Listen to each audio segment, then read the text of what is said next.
पहले भी आते रहते हैं आपके बीच में।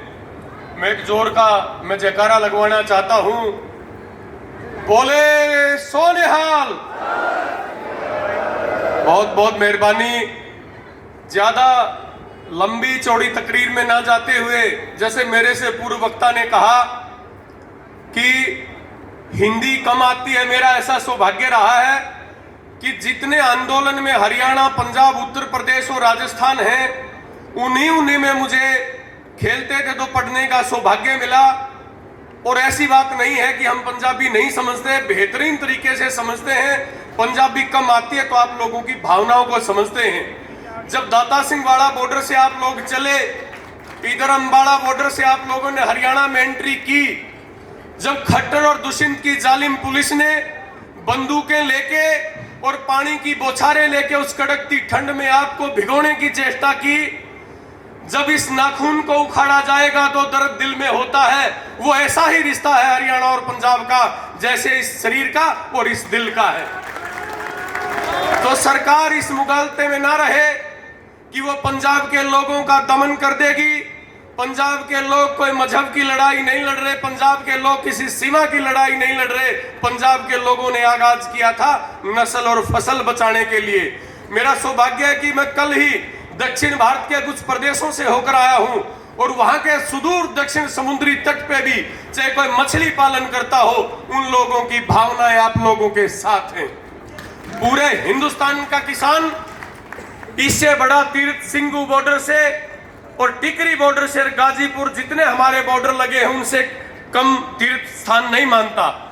मैं थोड़े से समय में आपको यह बताना चाहता हूं कि कल परसों अमित शाह जी का बयान आज जो हमारे देश का गृह मंत्री है कि इस क्षेत्र के इलाके के खासकर हरियाणा के लोगों को, जाटों को समझाना चाहिए यह आंदोलन कम हो जाए।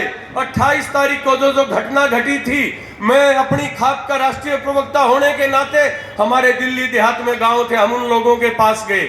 उन लोगों ने कहा कि 4 शरारती तत्वों ने अगर कोई गलती की है तो उनसे हम अपने आप को अलग करते हैं और किसानों के आंदोलन के हम साथ हैं। तो बुजुर्गों, नौजवानों, जिस हिम्मत और हौसले के साथ हम 3 महीने से यहाँ रुके बैठे हैं, आप लोगों के माध्यम से और इस सिंगू बॉर्डर के माध्यम से दिल्ली में बैठे जालिम तानाशाह को मैं ये बताना चाहता हूं, मोदी जी, 250 लोगों ने शहादतें दी हैं, 250 किसानों की जलती चिताएं हमारे खून में उबाल पैदा कर रही हैं। हम कैसे बॉर्डर छोड़ के चले जाएं?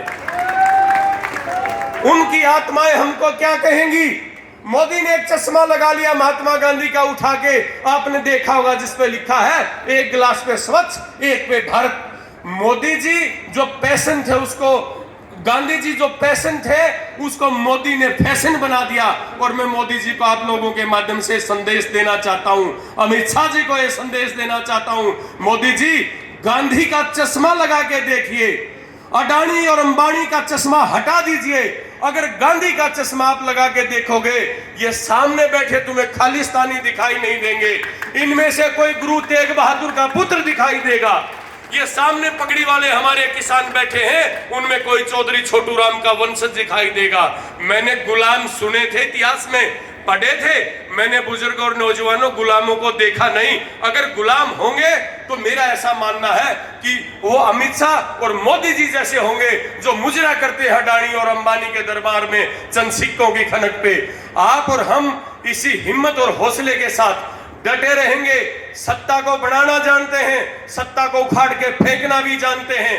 और इन लोगों ने बहुत सी गुफे छेड़ लिए, हिंदू मुसलमान की बात की, हरियाणा पंजाब की बात करी, मजहब की दीवारें खड़ी करी हमारे बीच में। आप उन सभी बैरिकेड को तोड़ के बहुत आगे बढ़ चुके हो और जीत आपके दरवाजे पे नाक रगड़ती आएगी।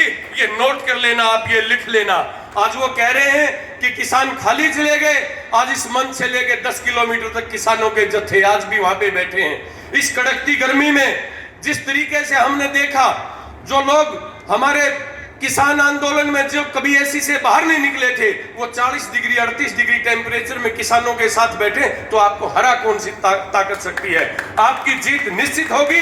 ज्यादा समय ना लेते हुए इन लोगों को हमें यह सबक सिखाना है, इस बेशरम मीडिया को भी यह सबक सिखाना है कि हम शांति प्रिय तरीके से इस गांधी के देश में जब जरूरत पड़ेगी तो कुर्बानी के लिए तेग बहादुर भी बनेंगे, और जब जरूरत पड़ेगी तो जैसे चौधरी छोटू राम ने अंग्रेज की गर्दन दबा के अपने हक और हकूक को मनवाया था, ये किसान के बच्चे चौधरी छोटू राम भी बनेंगे। आपने मेरी बात को सुना, मैं पुनः आपसे निवेदन करना चाहता हूं, इसी जज्बे, इसी हौसले, इसी हिम्मत के साथ हम लड़ेंगे, और हम हमारे जो 250 साथियों ने शहादत दी है उनकी कुर्बानी को हम बेकार नहीं जाने देंगे, हम जरूर जीतेंगे। जो बोले सो निहाल। जय जवान जय किसान। बहुत बहुत मेहरबानी, धन्यवाद। बहुत बहुत धन्यवाद है जी।